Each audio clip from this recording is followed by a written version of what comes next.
সমাজের চোখ রাঙানিকে পেছনে ফেলে ছুটে চলেছেন একদল লেডি বাইকার। মেয়ে বাইক চালায়, মেয়ে হয়ে এখনো কিন্তু শুনি, যদি ফেসবুকে ছবি পোস্ট করি তো কিছু কিছু নেগেটিভ কথা আসে। মেয়েরা আবার বাইক চালায়, এটা ভালো ফ্যামিলির কাজ না, এমন এখনো পর্যন্ত শুনতে হয় যে যারা বাইক চালায় তারা নাকি ভালো না। ব্যস্ত শহরে আপন মনে নিজ গন্তব্যে যেতেই তাদের এই ছুটে চলা। বাইক চালাতে তো সেই মজা লাগে, আর বাইক যদি সারাদিনও চালায় তাও খুব ভালো লাগে আমার কাছে, বিশেষ করে আমার পার্সোনাল। নারীদের এমন বাইক চালানোকে অনেকে বাঁকা চোখে দেখলেও সময়ের সাথে তাল মিলিয়ে এগিয়ে চলেছেন তারা ঠিকই। কেউ নেগেটিভ ভাবে দেখে, আবার কেউ পজিটিভ ভাবে দেখে। সবাই যে ভালোভাবে দেখবে এমনটা না। আমরা অনেক প্রতিবন্ধকতা সহ্য করেছি এবং যাতায়াত পথও এখনো কিন্তু আমাদের সহ্য করে যেতে হয়। এবং পুরুষদের দৃষ্টিভঙ্গি সবসময় একটু নেগেটিভই থাকে, তারা সহজে মেয়েদের স্কুটি রাইডটা মেনে নিতে পারে না। কিন্তু আমরা যেহেতু রোজাপুর স্টুডেন্ট এবং আপুকে দেখে অনেক অনুপ্রাণিত হয়েছি স্কুটি রাইড করার জন্য, এবং সাহসটা আপুর কাছ থেকেই সঞ্চয় করেছি।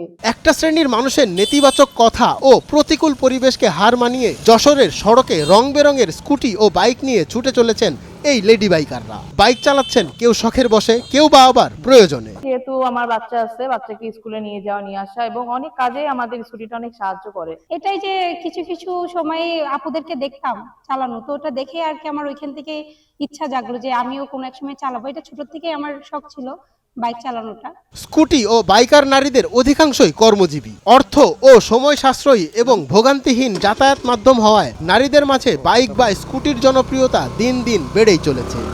বাইক চালানোটা আসলে নিজের ইচ্ছা থেকে শিখছি এবং জেদ করে শিখছি, কারণ আমরা অনেক সময় আসলে টাইম মেনটেন করতে পারি না।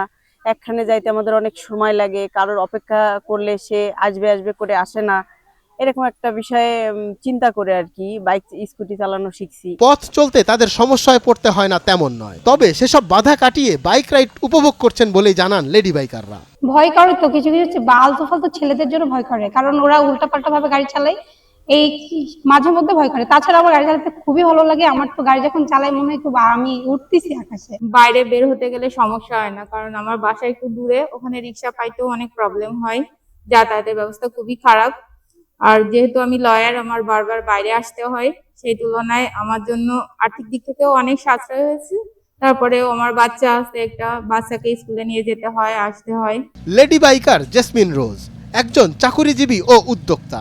বাবার সাহস আর পরামর্শে সাধারণ নারী থেকে লেডি বাইকার হয়েছেন এই নারী। 2019 সালে পড়াশোনা শেষে চাকরি জীবন শুরু করেন, তবে কর্মস্থল থেকে বাসার দূরত্ব বেশি হওয়ায় যাতায়াত জটিলতায় পড়তে হয় তাকে। এরপর বাবার সাহস আর পরামর্শে নতুন বাইক কিনে যাত্রা শুরু তার। আমি 2019 সাল থেকে বাইক কিনি।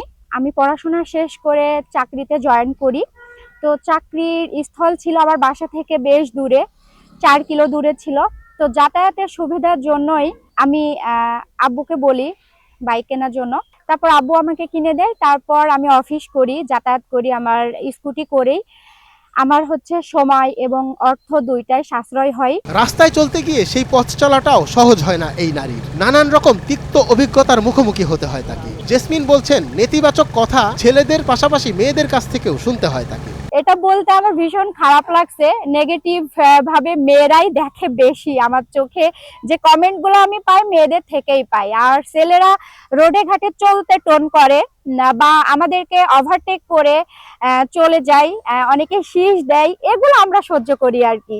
দেশ যেমন এগিয়ে যাচ্ছে, নারীরাও তেমনি এগিয়ে যাচ্ছে। তবে সমাজের দৃষ্টিভঙ্গি পরিবর্তন আসলে নারীদের এগিয়ে যাওয়ার গতি আরো বাড়বে, এমনটাই মনে করছেন এই লেডি বাইকাররা। হ্যাঁ, সমাজের প্রতি আমাদের একটাই দাবি যে আমরা মেয়েরা আমরা নির্বিঘ্নে যেন চলতে পারি। আমাদের সুরক্ষা দেওয়ার দায়িত্ব কিন্তু আমাদের সমাজের, আমাদের আশেপাশে সকল ভাই বোনেদের। তো আমরা ছেলেরা বা আমরা মেয়েরা যেন কেউ কাউকে টিস না করি, আমাদের চলার পথটা যেন সহজ হয়, সেই জন্য আমরা যেন সবাই সাহায্য এবং সহযোগিতা করি। মঞ্জুর এ মাওলা, নয়া দিগন্ত।